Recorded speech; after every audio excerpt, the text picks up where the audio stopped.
Imagine you're floating peacefully in a warm, dark space, not a care in the world. You're a tiny shark embryo, just vibing, looking around with your underdeveloped little shark eyes. Next to you, your siblings are chilling too. It's a literal family womb party. Life seems good, or at least as good as it can get when you haven't even figured out what life is yet. But then, things take a turn. One moment, your sister is there, wiggling around like the adorable embryo she is, and the next, chomp, your brother just ate her. No warning, no apologies, just straight-up shark-on-shark violence.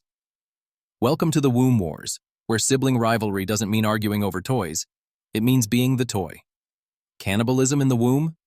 Yeah, that's a shark's first life lesson. Here's the twisted part. This isn't some freak accident. It's by design. Sharks like sand tiger sharks have embryos with teeth sharp enough to tear through anything, including each other. You're born into chaos, where survival starts before you even leave the safety of your mom's belly. Whoever comes out on top, literally, gets to be born. The rest? Well, they become lunch. Think of it as the ultimate elimination round. Forget dodgeball. This is survival of the hungriest. It doesn't end there. Your mom isn't exactly distraught about your sister's untimely demise. In fact, she's probably proud. Good job, son, she thinks as your brother swallows her head whole. Why? Because only the strongest make it out alive, and as far as she's concerned, your sibling is a winner. Dark? Absolutely. Effective? Well, you're still here, aren't you? Family dinners take on a whole new meaning when you are the dinner, and this is just the beginning of your shark life. If you thought things might improve once you're born, oh boy, are you in for a rude awakening? Splish, splash. You're pushed out of your mom like she's unloading a bad meal, and before you can say, "Where's my mom?" she's gone. No hugs, no reassuring words, not even a, "You've got this, kid." She's swimming away like her Uber just arrived. Welcome to the world of sharks, where maternal instincts are about as rare as a shark with dentures. You're left floundering in the open ocean, trying to figure out what just happened. There's no one to show you the ropes, no one to explain what's edible and what's a rock. Speaking of which, you might actually try to eat a rock. Hunger makes you do desperate things, and there's no manual on how to be a shark. What makes it worse? There's no milk. None. Sharks don't do breastfeeding, and they definitely don't do parenting. You don't get those cozy family moments other animals enjoy.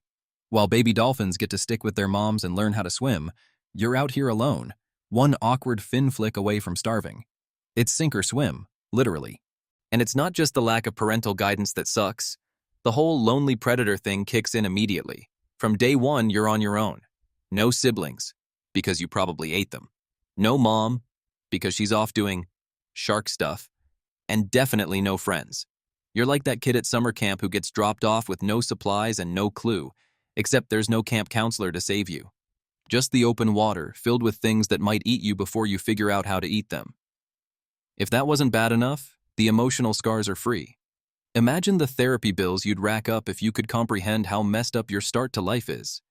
Your mom ghosted you faster than your ex after you sent that cringy text. And unlike your ex, she's never coming back. For most creatures, it's a time of learning, bonding, and discovering the world. For a shark, it's a chaotic free-for-all where you spend every moment trying not to starve or get eaten yourself. Your first attempts at hunting are, let's face it, embarrassing. You don't exactly come out of the womb with a shark's version of a Michelin-starred palate. Rocks? Might as well try one. Driftwood? Worth a nibble. That shadowy blob? Oh, that's a whale. And way too big for your little jaws. Eventually, you start figuring it out. And by figuring it out, I mean you stumble upon something smaller and slower than you. Take sea turtles, for example. One minute, they're minding their own business, floating peacefully. The next, you're crushing their shells like an overzealous toddler with a candy bar. The turtles scream, "What the hell, man?" And you're just like, "Sorry, dude, I'm hungry." But don't get too cocky about your hunting skills. The ocean is full of bigger, meaner predators that wouldn't think twice about making you their snack. And unlike the turtles, you don't get to yell, "What the hell, man?" when you're halfway down a bigger shark's gullet. It's every shark for themselves, and you're constantly looking over your fins while trying to fill your belly. The worst part? You're completely alone. No family to lean on, no squad to back you up. Dolphins get to swim in pods looking all happy and coordinated. Even fish have schools. You? It's just you and your endless hunger. You don't even get to join a cool shark gang. It's just you, your stomach, and whatever poor creature swims too close. That kind of isolation does things to a shark. You're not just hunting for food, you're fighting for survival, and it's exhausting. At this point, your entire existence boils down to three things: swim, eat, survive. Sure, there are brief moments of triumph when you catch something, but even that fades quickly because guess what? You're hungry again. You'll never stop being hungry. And the sooner you accept that, the better. Childhood for a shark isn't about playing or growing, it's about not dying. And honestly, you're doing okay so far. Growing up is supposed to mean freedom and self-discovery, but for a shark, it's more like leveling up in a video game where the enemies just get harder. You're no longer the small, awkward hunter you once were. Now you're bigger, faster, and, let's be real, even hungrier. Your growth spurts are impressive, by human standards anyway. While kids are bragging about an extra inch on their height charts, you're out here adding feet. Lots of them. One day you're chomping on crabs and turtles. The next you're going after seals, dolphins, and, if you're feeling ambitious, even other sharks. There's no such thing as shark loyalty in the food chain. If it moves, it's fair game, even if it looks a little too much like your cousin. But the real perk of growing up? Whales. Once you're big enough, whales become your ultimate prey. Your go-to move is a sneak attack from below, slamming into them like a wrecking ball of teeth and muscle. It's messy, brutal, and incredibly satisfying. Well, for you, not the whale. But hey, 2,500 pounds of food a day isn't going to eat itself.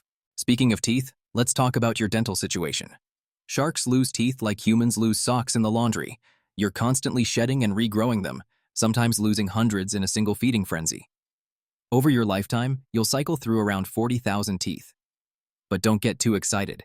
It's not like you're flashing them in selfies. Sharks don't smile, and with a life like yours, who could blame you? 40,000 teeth, but not a single one for grinning. Coincidence? I think not. But growing up as a shark isn't all blood and buffet tables. It's also a relentless grind. The bigger you get, the more you need to eat, and the harder it is to stay satisfied. You're constantly on the move, burning energy and hunting for your next meal. There's no rest, no downtime, no Netflix and chill, just hunger and survival. And then there's the existential dread. You might not have the brainpower to think about it, but let's be honest. Being a shark means living with the knowledge that it's all downhill from here. Sure, you're the ocean's apex predator, but even the top of the food chain comes with its own set of problems. Namely, you're stuck in an endless cycle of eat, grow, repeat, until one day, you don't. Growing up isn't just grim, it's downright exhausting. Love is in the water, or at least it would be if sharks understood love. Unfortunately, for these toothy predators, romance isn't about candlelit dinners or holding fins under the moonlight. Shark mating is more like a violent underwater brawl with reproductive purposes. You see, sharks don't do subtle courtship. If a male shark decides he likes a female shark, he shows his affection by biting her. Yep, you read that right. Shark flirting is essentially, hey, you look nice, followed by an aggressive chomp on her fins or sides. Charming, right? But the violence doesn't end there. The female shark has to endure this biting ritual until the male can position himself to mate. With all the thrashing and spinning, it's less romantic tango and more aggressive wrestling match. This is why female sharks have thicker skin than males. It's nature's way of saying, sorry about the bites, here's some armor. Once the deed is done, usually in just a few minutes, the pair parts ways forever. No cuddles, no postcoital snacks, not even a polite, see you around. The male swims off like a hit and run, leaving the female to deal with the consequences. She'll eventually give birth to a brood of mini sharks, some of whom will probably eat each other before they're even born. And the dad? He's long gone, chasing another female or just floating around, oblivious. Sharks are the original deadbeat dads. One romantic spin in the water, and it's see ya never. As for the offspring, they're born into a world of loneliness and hunger, just like their parents. The circle of life for sharks isn't so much a circle as it is a line of abandonment and survival. There's no shark family reunion, no proud dad teaching his pups how to hunt. The kids are on their own from the moment they enter the water, and the parents couldn't care less. It's brutal, yes, but it works. Sharks have been reproducing this way for millions of years, and while it might seem heartless to us, It's efficient. Love and reproduction in the shark world aren't about emotions or bonding. They're about survival and passing on genes. It's cold, it's ruthless, and it's very, very shark-like. You'd think being the apex predator of the ocean would mean smooth sailing for the rest of your life. But nope. Even sharks hit a midlife crisis. And let me tell you, it's not pretty. Instead of buying a sports car or dyeing your fins, your midlife meltdown comes with hunger, desperation, and the slow realization that the ocean is changing, and not in your favor. For starters, the water is getting colder. If you're a megalodon, this is a death sentence. Sharks like you thrive in warm waters, but with an ice age creeping in, your cozy hunting grounds are disappearing. The food chain is shifting, and not in a way that benefits you. Whales, your go-to buffet, are migrating to warmer areas, and smaller, faster sharks are snatching up the fish you'd normally eat. Suddenly, you're not just hunting for dinner, you're competing for it. And let's talk about those smaller sharks for a second. They're leaner, quicker, and way better at adapting to the new icy conditions. Meanwhile, you're lumbering around like an old-school flip phone in a world full of smartphones. Sure, you were revolutionary in your prime, but now, you're slow, bulky, and struggling to keep up. It's a harsh reality. The ocean doesn't care how big or bad you are. If you can't adapt, you're out. Every meal becomes a battle. You're hungry, always hungry, but your usual prey is harder to catch. The smaller sharks dart in, grab the fish, and vanish before you even get close. It's frustrating, humiliating, and downright unfair. You can't even catch a break with the seals anymore. They've gotten better at avoiding you, and let's be real, you're not as spry as you used to be. The worst part? You can't even rage quit the ocean. There's nowhere else to go. So you keep swimming, keep hunting, and keep getting outpaced by the next generation of sharks. It's like nature has decided your time is up, and there's nothing you can do about it. And then there's the existential dread. Sharks might not have the brain power to contemplate their place in the universe, but if they did, this would be the moment. You've gone from being the king of the ocean to just another predator struggling to survive. Your teeth, once your greatest asset, are falling out faster than they can grow back, and your energy levels are tanking. It's not just a midlife crisis, it's the beginning of the end. You're no longer the top dog, or top shark as it were. You're just a relic of a time when being big and scary was enough. Now, it's all about speed, adaptability, and outsmarting the competition. And let's face it, you're not winning any of those battles. Welcome to the Hunger Games Ocean Edition. May the odds be ever in your favor, because they're definitely not. So, you're a megalodon, the king of the ocean. For millions of years, you've been the undisputed apex predator. Whales fear you, seals tremble at the sight of your shadow, and the rest of the ocean? They're just your all-you-can-eat buffet. Life's been pretty sweet. But then, things start to change. The water gets colder, the prey gets scarcer, and suddenly, you're not feeling so invincible. Welcome to the slow, painful extinction of the megalodon. It all starts with starvation. You're used to eating about 2,500 pounds of food every day, and let's be honest, you don't exactly have a picky palate. Whales, seals, fish, turtles, if it moves, you eat it. But now, your favorite meals are migrating to warmer waters or dying off entirely. The ice age is rolling in, and with it comes a chain reaction of misery. Whales are your go-to snack, but they're heading for tropical hideaways, leaving you behind in the cold, empty seas. Desperation kicks in. You start eating smaller meals. Tiny fish, maybe a seal if you're lucky. But smaller meals mean less energy, and less energy means you can't hunt as effectively. It's a vicious cycle, and you're spiraling downward. You're shrinking too. All those grand tales of megalodons reaching 60 feet long? Yeah, that's old news. Without enough food, you're losing size and strength. The mighty king of the ocean is starting to look like a washed-up has-been. Then there's the loneliness. Remember when you could at least count on the occasional shark fling? Well, good luck finding a mate now. Your species is dwindling, and with fewer megalodons around, your chances of reproducing are about as slim as your dinner options. Every once in a while, you might see another megalodon and think, finally, a friend. But nope, they're just as hungry and miserable as you are, and chances are one of you ends up as the other's last meal. Romantic, isn't it? And let's not forget the existential dread. Okay, maybe sharks don't sit around contemplating their place in the universe, but if they did, this would be the time.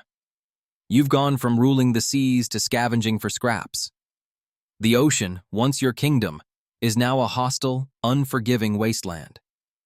You're surrounded by faster, more adaptable predators, smaller sharks that can survive the cold and outcompete you for food. They don't care about your legacy. To them, you're just a relic of a time when brute strength was enough to survive. It's a slow, humiliating decline. You go from being the king of the ocean to a forgotten fossil faster than you can say, "Pass the plankton." Eventually, the day comes when you can't find food, can't find warmth, and can't even muster the energy to swim. You sink to the ocean floor, your massive body finally coming to rest in the cold, silent depths. And that's it. The megalodon is no more.